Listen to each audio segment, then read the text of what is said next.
Good morning, everyone. Ado here, Social Care Management Team at Crosscare, former member of the Social Care Workers Board of CORU, and a former member of the Consultative Forum for Former Residents of Mother and Baby Homes and Allied Institutions. Today, I'm actually sitting in my office, which is my car. I've just come back to the car. I'm up on car park right up on the side of Braehead, overlooking the whole of the town of Bray. It's absolutely beautiful. But anyway, here we are. What are we talking about today? Well, I was talking to some people during the week, both inside and outside of work, and during supervisions as well. And we were having chats about CORU and registration, which is coming up and will be happening from November of this year. From November the 30th, the grandparenting period will start for 2 years to November 30th, 2025. And one of the things that we're going to have to get used to as social care professionals is the requirement for us to evidence our CPD. And I know for some social care practitioners, this has kind of got them vexed a little bit, got them a little bit stressed thinking about it. Many years ago, I downloaded a CPD portfolio from Social Care Ireland. It was on their webpage, and I think it might still be there.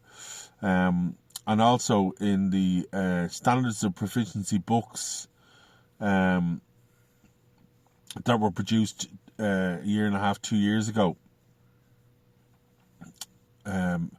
There's several chapters that deal with it, and in a chapter that I wrote, I actually put my own CPD portfolio in there. So if you want to go and find them and have a look, you'll see it there. But anyway,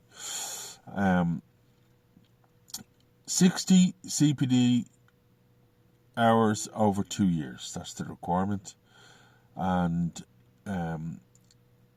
for the want of a better understanding of it, if you get it into your head that one CPD credit can be attributed to 1 hour of new learning. I think that's the helpful way to look at it.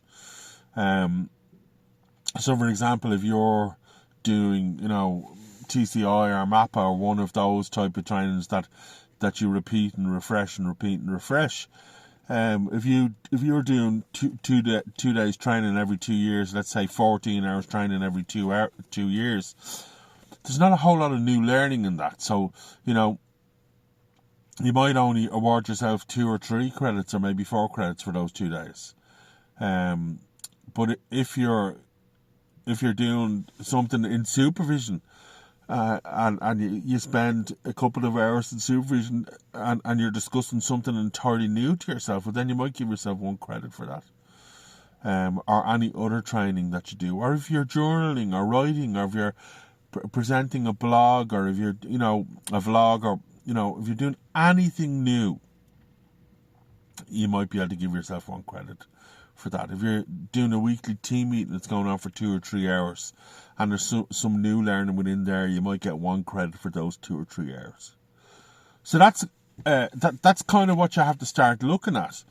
And then the whole process of CPD, that developmental process of continually trying to reflect on our learning, it's something that you should be doing in your supervision with your supervisor. And if it's not happening, well, then you need to talk to your supervisor about it. You should address that in every supervision. And you should plan forward then. My current plan looks at some training around clinical supervision, and I had put a plan in place for how I was going to do that. I was going to do some interviews with colleges and try and get on a level 9 course for supervision, etc. And I've done that, and I'll be starting in September.